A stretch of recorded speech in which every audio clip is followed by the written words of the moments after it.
Assalamualaikum warahmatullahi wabarakatuh. Selamat datang lagi di CH Education. Kita masuk ke video berikutnya. Untuk materi KBM berikutnya yaitu adalah mengetahui nilai trigonometri pada sudut-sudut berelasi. Materi syaratnya adalah nilai trigonometri pada beberapa kuadran. Ini kemarin sudah saya jelaskan di video sebelumnya, silahkan dilihat lagi biar nanti enggak. Artinya kalian harus bisa ini dulu baru nanti bisa yang namanya sudut berelasi. Kita ulas sedikit tentang nilai trigonometri pada beberapa kuadran. Kemarin masih ingat dengan kata-kata kotansial? Ini enggak ada di buku ya. Jadi kuadran 4 itu yang positif adalah cos, kuadran 3 yang positif adalah tan, kuadran 2 yang positif adalah sin, dan kuadran 1 yang positif adalah all, atau artinya semua trigonometri berarti positif. Untuk kuadran 4 cos positif, berarti sekan juga positif. Kenapa? Karena kebalikannya cos.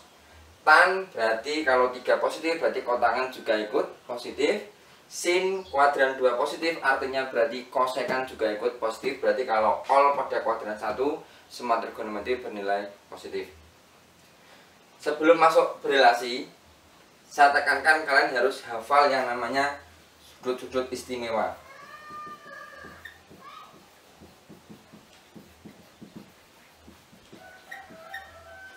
Ini berlaku hanya untuk kuadran 1. Jadi hanya untuk kuadran 1, yaitu sekalian saya buatkan tabelnya. Sudutnya sin, cos, dan tan. Saya juga tidak mengharuskan kalian harus hafal 6 trigonometrinya, cukup 3. Matematika semakin banyak kalian menghafalkan akan semakin hilang hafalan kalian. Makanya kita harus punya konsep untuk bisa memahami matematika dengan baik dengan cara cukup hafalkan yang itu merupakan pokok intinya. Jadi hanya 3 aja yang cukup kalian hafalkan. Yang pertama itu adalah 0, sudut 0, 30 derajat, 45 derajat, 60 derajat, dan 90 derajat. Ini semua berada di kuadran 1. Otomatis berarti kalian harus hafal dulu kuadran 1, baru nanti bisa kuadran 2, kuadran 3, dan kuadran 4. Sin 0 harus hafal. Yang pertama adalah 0. Sin 30 setengah, sin 45 setengah akar 2, sin 60 setengah akar 3, dan 91. Cos 0, cos alfa itu kebalikannya sin alfa. Berarti kalau sin dari kecil ke besar, berarti kalau cos dari besar ke kecil. Cos 0 berarti bernilai 1. Cos 30 bernilai setengah akar 3. Cos 45 setengah akar 2. Cos 60 setengah. Cos 90 0. Kamu lihat, ini kebalikan, hanya dibalik. Jadi kita menghafalkannya pun gampang, hanya dibalik. Ini yang paling sering menjadi anak tiri, tan. Tan itu kebanyakan sering dilupakan. Kenapa? Karena nggak ada kaitannya sama sin dan cos. Padahal ada kaitannya. Harus hafal, tan itu adalah kalau 0 berarti 0, tan 30 sepertiga akar 3, tan 45 1, tan 60 akar 3, dan tan 90 tak terdefinisi, atau ada yang menuliskan tak terhingga. Ingat, poinnya harus hafal ini dulu, baru nanti kalian bisa ke kuadran 2, kuadran 3, dan kuadran 4. Ini langsung ke materi. Tadi sudah saya jelaskan harus hafal sudut istimewa ini dulu. Ingat, harus hafal, baru nanti kita bisa masuk kuadran 2, 3, dan 4. Langsung ke sudut berelasi. Intinya di sini, kamu perhatikan. Untuk kuadran 1 nggak akan saya jelaskan. Kenapa? Karena kalian udah hafal semuanya. Kita hanya akan menghafalkan kuadran 2, 3, 4, atau mungkin nanti sudut 720 derajat berapa, sudut 1880 berapa. Jadi tidak harus kamu hafalkan semua sudut. Itu namanya mubadir. Ya, jadi kamu cukup hanya menghafalkan yang ada di kuadran 1. Kita masuk ke kuadran 2. berelasi yang ada di kuadran 2. Perhatikan untuk kuadran 2.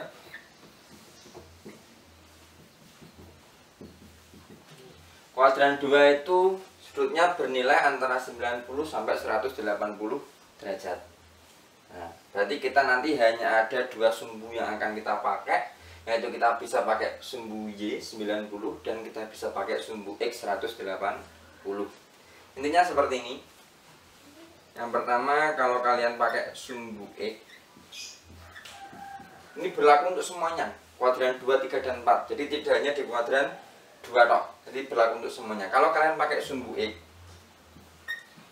sin X min alfa itu nanti jadinya adalah alfanya.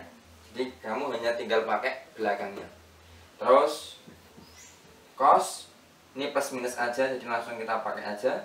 Jadi nanti juga di sini mengikuti cos X plus minus alfa, ini jadi cos alfa.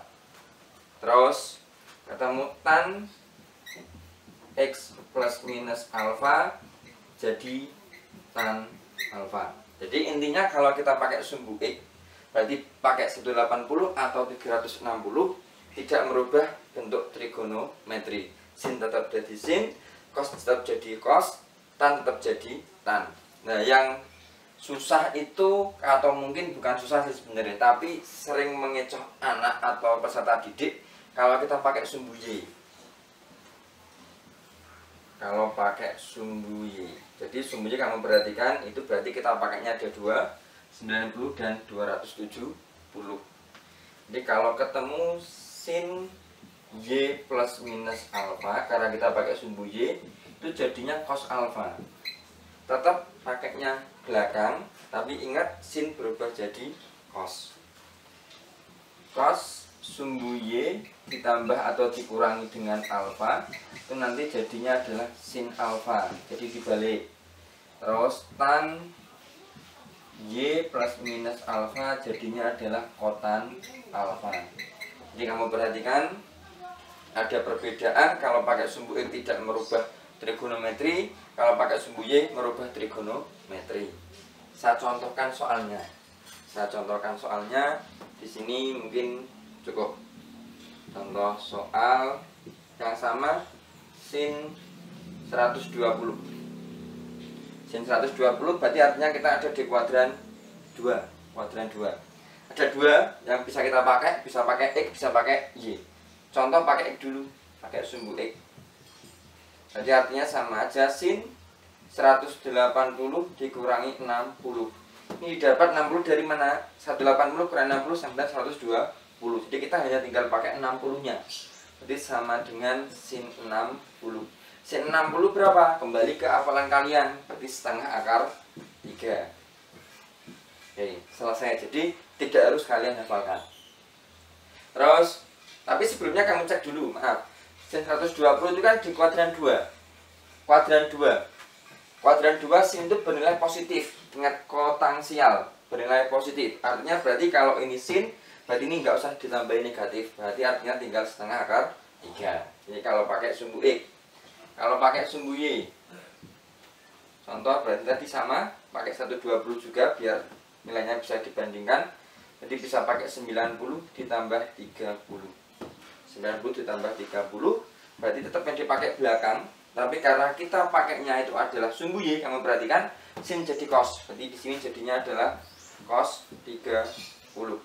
Cos 30 berapa? Kamu lihat setengah akar 3. Nah, untuk tanda plus minnya, kamu jangan pakai perubahannya, tapi pakai dari soal pertama. Sin kuadran 2 berarti positif, berarti ini tetap ikut positif, bukan cosnya. Berarti nanti di sini nilainya sama. Contoh 1. Contoh yang kedua, yang nilainya sin, maaf, jangan sin terus. Tan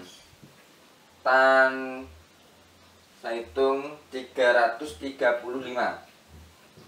Tan 335 itu berada di kuadran berapa, kita lihat dulu. Berarti di kuadran 4. Berarti kalau kuadran 4 kamu jangan pakai 180, pakainya 360. Berarti tan 335 itu berarti kalau pakai sumbu X tinggal tan 360. 335 kan kurang darinya, berarti tinggal dikurangi berapa biar hasilnya 335. Tan 335 berarti dikurangi 45, maaf. Sebentar. Jangan 335, ini enggak istimewa. Nanti kita bahas di selanjutnya aja. Yang istimewa aja berarti kita pakai 315. Berarti ini tan 360 dikurangi 45. Jadi tinggal pakai belakangnya, berarti tan 45. Tan 45 berapa? Bernilai 1. Belum selesai. Kamu lihat tan 315 di kuadran 4 itu yang positif adalah cos. Berarti artinya tan itu bernilai negatif. Kamu tambahin di sini jadi min 1. Masuk ke contoh ketiga. Biar nanti kalian lebih handal. Karena kita sebenarnya adalah cerdas dan handal. Contoh ketiga, kamu perhatikan. Sekarang kita pakai cos. Tadi sudah pakai sin, pakai tan. Sekarang pakai cos. Cos dicontohkan aja 210. Cos 210 artinya kamu lihat dulu ini di kuadran berapa? Kuadran 3. Berarti kamu nggak boleh pakai 90 atau 360 karena nggak ada hubungannya. 210 itu kan diambil antara 180 dan 270. Berarti kamu pakai dua-dua nih boleh, pakai satu boleh. Nah, saya pesan silahkan pakai sumbu X aja. Kalau soalnya tidak ada keterangan harus pakai sumbu Y. Kenapa? Kita mengurangi resiko salah. Nah, kita pakai sumbu X. Sumbu X, kamu perhatikan berarti artinya sama aja cos 180 tidak mungkin min. Kenapa? Karena 210 sama 80 lebih darinya. Berarti ini pasti pakai plus. Jadi kamu nggak usah bingung dengan rumus tadi yang ada plus minusnya. Itu tergantung ininya nanti ditambah atau dikurang biar ketemu dengan 210. Ini tinggal ditambah 30. Berarti yang kamu pakai tinggal 30 nya, berarti cos 30. Nah, cos 30 bernilai berapa? Lihat kembali ke kuadran 1, berarti setengah akar 3. Nah, jangan lupa kamu perhatikan kuadran 3. 210 kan di kuadran 3. Cos itu bernilai negatif. Kenapa? Karena yang positif adalah tan. Berarti kamu tinggal nambahin negatif pada setengah akar 3-nya. Coba pakai sumbu Y. Sumbu Y berarti pakainya cos 270. Nah, ini pasti dikurangi 60. Kenapa? Karena 270 kurang 60 hasilnya 210. Tetap pakai belakang, yaitu berarti pakai 60-nya. Tapi ingat-ingat rumus tadi, kalau pakai sumbu Y cos jadi sin. Berarti jadinya adalah sin 60. Sin 60 berapa? Kembali ke tabel yang sudah kalian hafalkan, setengah akar 3. Untuk negatif positifnya ingat jangan pakai sinnya, tapi pakai adalah cos soalnya. Jadi kalau cos di kuadran 3 negatif, jadi ini kita tambahi negatif setengah akar 3. Itu untuk kuadran 1, 2, 3, 4 selesai. Nanti misalkan kamu ketemu kuadrannya itu lebih dari 1 putaran penuh, jadi nggak harus dihafalkan juga. Contoh ketemu nilai sin 480. Nah, ini kan berarti 1 putaran lebih. Caranya gampang, kamu tinggal pakai berarti ini sin 360 lebihnya berapa? 120. Nah, berarti kamu tinggal pakai 120-nya. Jangan pakai 360 hilang. Jadi tinggal pakai sin 120. 120 caranya mengerjakan gimana? Kembali ke tadi yang sudah kita bahas. Berarti tinggal pakai sin 180 dikurangi 60. Berarti tinggal pakai sin 60. Berarti bernilai setengah akar 3. Selesai. Sebenarnya matematika itu gampang dan trigonometri itu mudah. Yang penting pesan saya selalu dilatih soal-soalnya, dilatih untuk menemukan soal-soal baru biar tidak, katakanlah tidak kesusahan kalau ketemu soal yang tidak sama dengan contoh soalnya. Oke, cukup sekian dari saya. Ditingkatkan trigonometrinya, kenapa? Karena nanti kamu ketemu trigonometri di beberapa bab, bisa limit trigonometri, bisa turunan trigonometri. Oke, saya akhiri pesan tetap belajar, tetap dilatih, dan Mudah-mudahan kalian tetap menjadi orang yang bisa cerdas berpikir dan handal berhitung. Saya akhiri, assalamualaikum warahmatullahi wabarakatuh.